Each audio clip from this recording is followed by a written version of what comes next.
ان service کے through جو آپ بینک کو دے رہے ہیں اور وہ سروسز ناجائز ہیں تو وہ پھر ناجائز ہوگی تنخواہ آپ کی, کیونکہ وہ آپ کو ناجائز کام کے بدلے میں مل رہی ہے.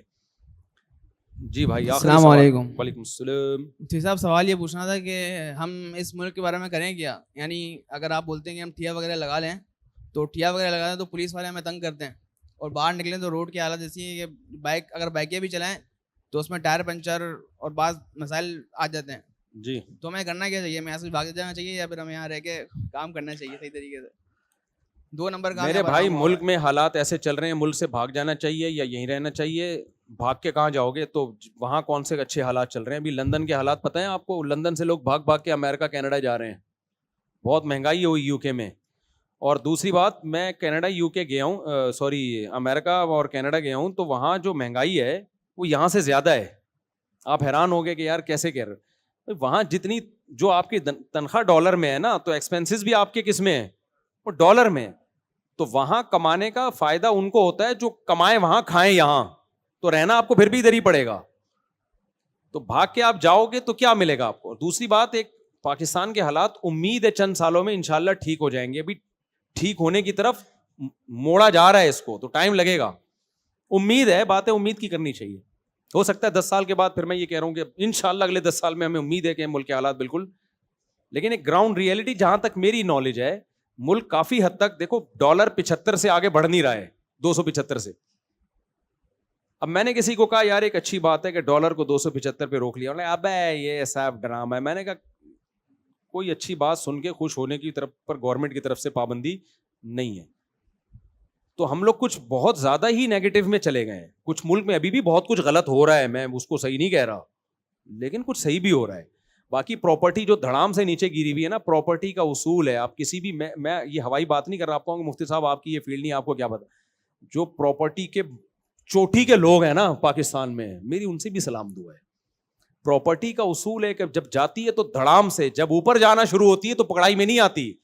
تو یہ کسی حد تک یہ نیچرل ہے, کیونکہ لوگوں نے اتنا پراپرٹی میں پیسہ انویسٹ کر دیا ہوتا ہے کہ اس نے نیچے جانا ہی ہوتا ہے.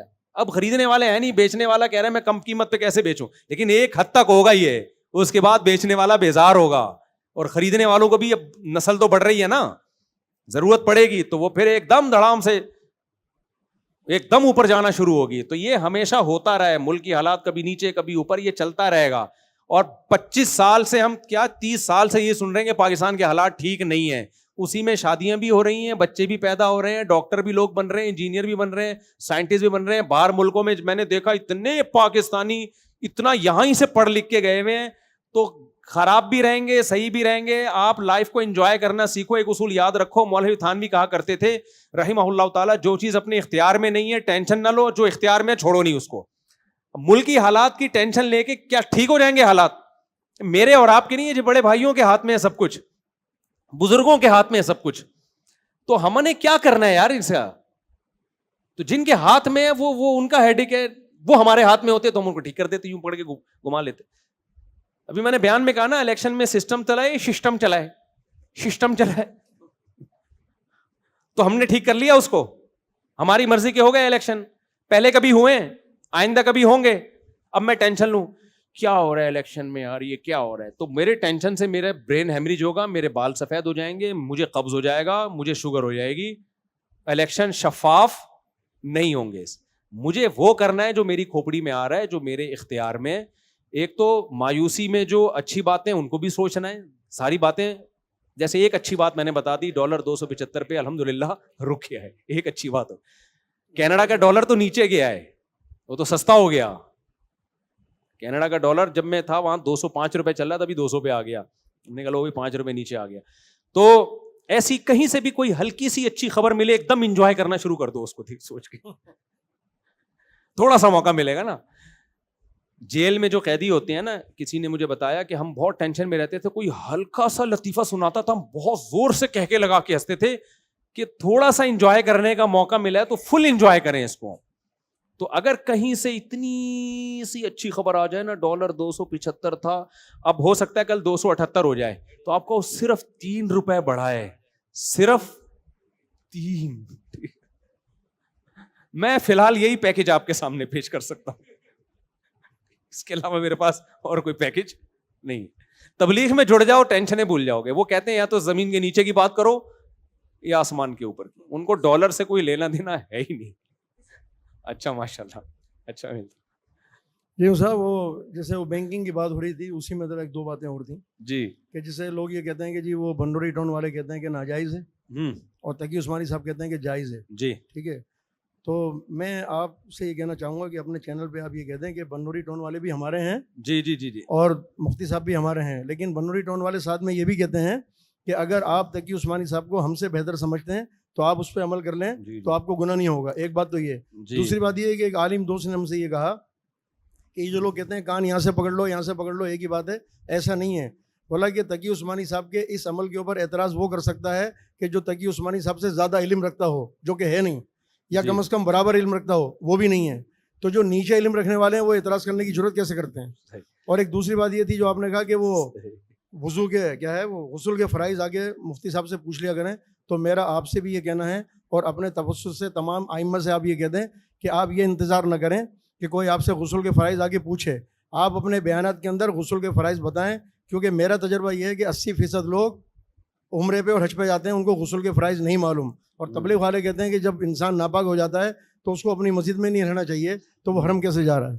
ہاں بھائی نے, رفیع بھائی نے جو باتیں کی, ایک بنوری ٹاؤن نے اسلامی بینکنگ کو ناجائز سمجھتے ہیں, تو بھائی وہ بھی علماء لوگ ہیں, اہل حق علماء میں سے ہیں, لیکن وہ ساتھ ساتھ یہ بھی کہتے ہیں کہ اگر کسی کو مفتی تقی صاحب کے فتوے پر اعتماد ہے تو, کیونکہ دیکھیں بینکنگ کے مسائل مالی معاملات میں تو سب مانتے ہیں کہ حضرت مفتی تقی صاحب بہت ایکسپرٹ ہیں. اور یہ میں آپ کو بات عرض کر دوں, یہ بھی حضرت کے ساتھ زیادتی ہے.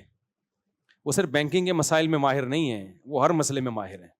ان کو محدود کر دینا کہ اسلامک, کیونکہ ہم نے ان کی عربی کتابیں پڑھی ہیں, میں نے ان کی صحیح مسلم کی عربی میں شرح ہے ان کی تکمیلۃ فتح الملہم, وہ آپ پڑھو گے آپ کو اندازہ ہوگا کہ ان کو حدیث کا اللہ نے کتنا علم دیا ہے. اسماء الرجال میں بہت ایکسپرٹ ہیں وہ, فقہ میں ان کی درس ترمذی آپ پڑھو تو آپ حیران ہو جاؤ گے, آنکھیں کھل جائیں گی آپ کی.